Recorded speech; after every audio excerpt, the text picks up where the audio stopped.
Bonjour, c'est Claire d'Ama Griffart. J'espère que vous allez bien. Avant de démarrer ce tutoriel, j'aimerais faire un petit clin d'œil et remercier toutes les personnes qui régulièrement postent des messages pour poser des questions, ou simplement pour dire qu'elles ont aimé une des propositions que j'ai pu faire sur la chaîne. C'est vraiment un super support pour moi. Et puis, il y a de nombreux nouveaux abonnés depuis quelques temps. Alors, merci et bienvenue à tous les nouveaux abonnés. Vous le savez, dans les commentaires, vous pouvez partager vos idées aussi. Bien sûr, rester dans la bienveillance, ça c'est important. Et c'est le cas. Donc vraiment, c'est super. Mais aussi, si vous avez des demandes sur des modèles de patchwork spécifiques ou sur des techniques spécifiques, eh bien, postez-les dans les commentaires. Et soit je pourrais vous trouver une vidéo que j'ai déjà réalisée sur ce sujet, soit eh bien, je vais créer un patchwork dans les semaines qui viendront pour réaliser un projet de ce style, parce que c'est toujours intéressant de partager et puis de progresser, évidemment. En tout état de cause, grand merci à tous pour votre fidélité et bienvenue aux nouveaux arrivants. Comme vous l'avez vu dans le titre et dans les photos de l'introduction, aujourd'hui je vous propose un puzzle. Non, pas du tout un puzzle, c'est juste qu'en face de moi, j'ai mon tableau puzzle. Et que ce patchwork m'a fait un peu penser au puzzle. C'est un patchwork basé sur le signe plus. Alors, c'est un patchwork qui est rapide, qui est simple. Pour moi, il est vraiment à la portée de tout le monde. Et on peut vraiment s'amuser. Alors, vous avez vu des modèles dans l'introduction. Vous allez voir celui que j'ai réalisé. J'avais aussi envie de montrer qu'on peut mixer des couleurs et avoir des résultats sympas. Enfin, j'espère. Le modèle dont je me suis inspirée, je vous mettrai le lien dans la barre de description.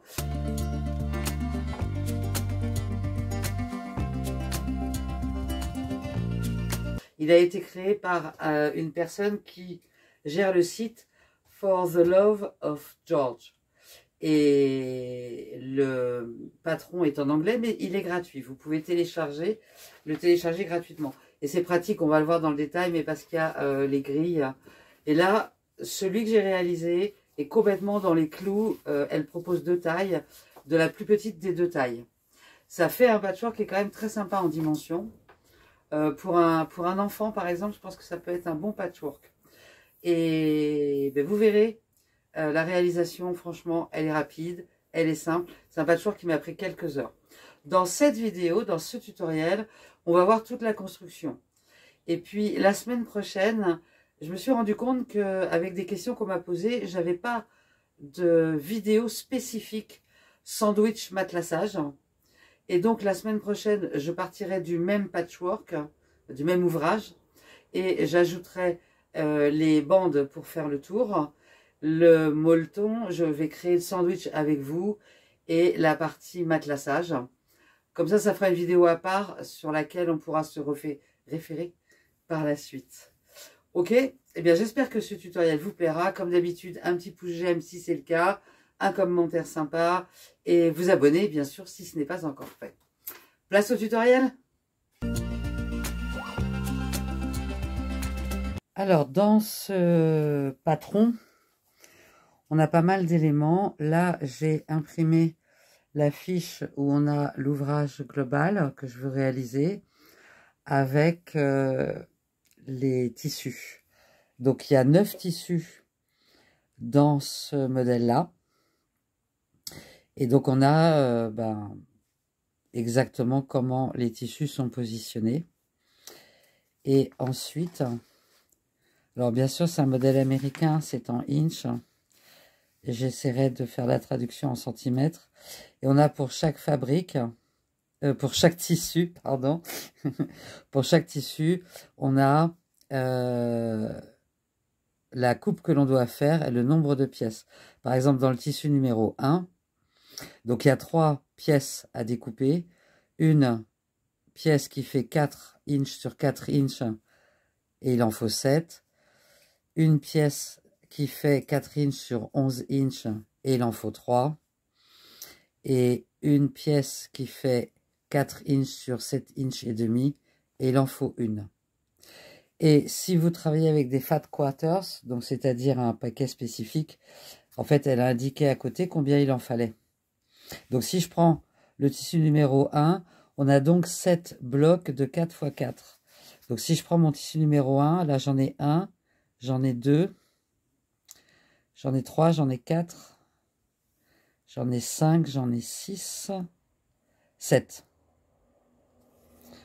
Après, il faut 3 blocs longs de 4 sur 11, donc 1, 2 et 3. Et après, il faut hop, un bloc qui fait 4 sur 7,5 et c'est celui qui va faire cette bordure-là. Donc c'est extrêmement bien détaillé. À partir du moment où on suit les explications, après, je vais faire avec 9 tissus. Et on a bien sûr les coupes pour les 9 tissus. Alors en termes de tissus, voici les 9 tissus que j'ai choisis. Alors ceux-là, c'est pas très difficile. C'était un pack que j'avais trouvé chez Jiffy. Donc c'était 15 € je crois le pack. Donc avec 1, 2, 3, 4, 5 couleurs. Donc celles-là, je suis sûre qu'elles sont assorties. J'ai ajouté une couleur claire comme ça. J'ai ajouté un rouge bordeaux qui, je pense, ça sortira bien avec ça. J'ai rajouté un tissu dont je pense le vert passe bien aussi avec des perroquets. Ça, c'est des tissus que j'ai dû avoir, des coupons, dans des magasins de tissus quand il reste juste des coupons. Et pareil, un ton qui va s'assortir bien aussi avec des flamants roses. Alors, avant de commencer mes découpes, je vais quand même noter quel numéro de tissu correspond à quel tissu. Donc, le 1, ça va être le tissu avec les fleurs rouges. Le 2, ça va être le tissu uni vert. Le 3, ça va être le tissu avec les petites fleurs jaunes.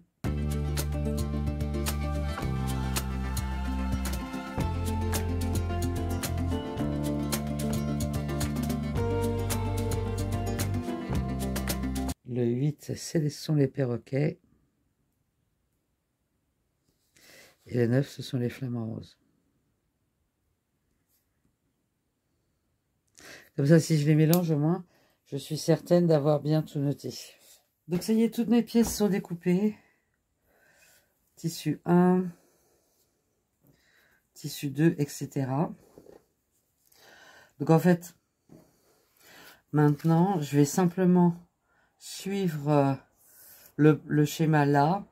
Et je vais voir ce que ça donne quand j'ai étalé toutes les pièces. Donc je vous montre ça.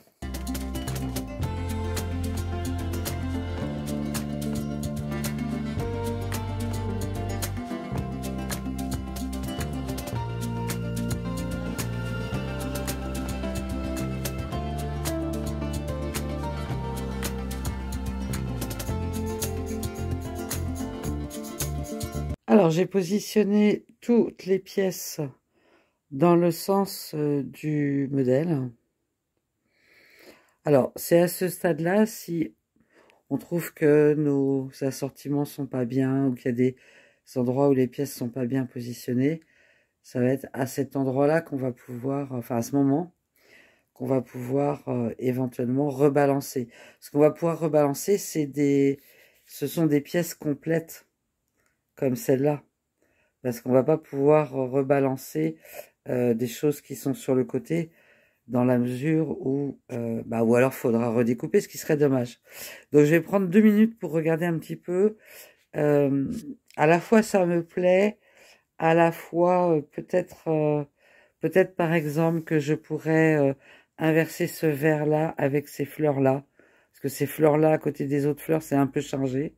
Donc je pense que je vais inverser ça. Voilà, je vais regarder un petit peu là où je peux peut-être balancer un petit peu mieux les couleurs. Et puis je vous montre ce que j'ai décidé après.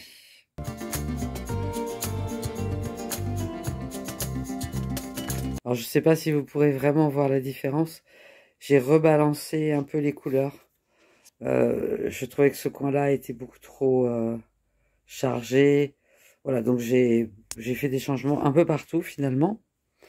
Et je trouve que là, ça me paraît plutôt pas mal hein, en termes de structure. Donc je vais rester là-dessus. Et ensuite, eh bien, une fois qu'on a notre modèle qui est prêt comme ça, on va faire exactement comme d'habitude.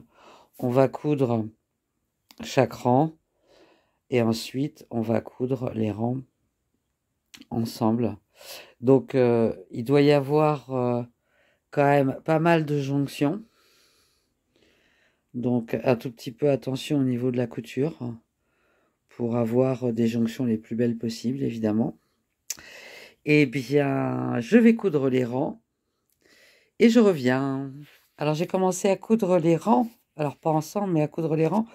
Je voulais simplement montrer en termes d'organisation. Donc j'ai commencé par le rang du bas. Je suis en train de remonter. Pour l'instant j'ai cousu les 5 premiers rangs. Je voulais juste montrer en fait, je prends toutes les pièces d'un rang, je couds le rang, je viens le remettre à sa place et je remets un post-it pour le cas où je dois déplacer les choses, comme c'est sur mon lit. Voilà, donc je vais simplement continuer de la même façon. Et là, on voit mieux encore mieux, avec les rangs qui sont cousus, le motif qui est en train de se dessiner. Donc tous les rangs sont cousus indépendamment les uns des autres. Donc c'est le moment de vérifier si tout est bien ok, s'il n'y a pas eu à un moment donné une inversion de pièce ou quoi que ce soit. Ça a l'air d'être bon. Ce que je vais faire maintenant, c'est que je vais coudre les rangs 2 par 2. Donc je vais prendre les 2 premiers, je vais les coudre ensemble. Je vais prendre le 3 et le 4, je vais les coudre ensemble, etc. Ça va plus vite et ça fait des blocs plus petits à coudre. Et ensuite, ben, je vais coudre l'ensemble.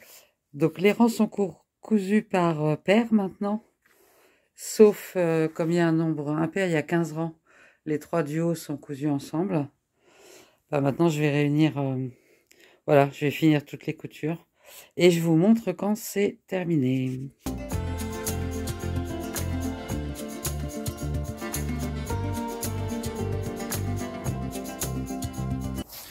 Alors le patchwork est assez grand, j'ai pas beaucoup de recul dans cette pièce, j'espère que vous allez bien voir.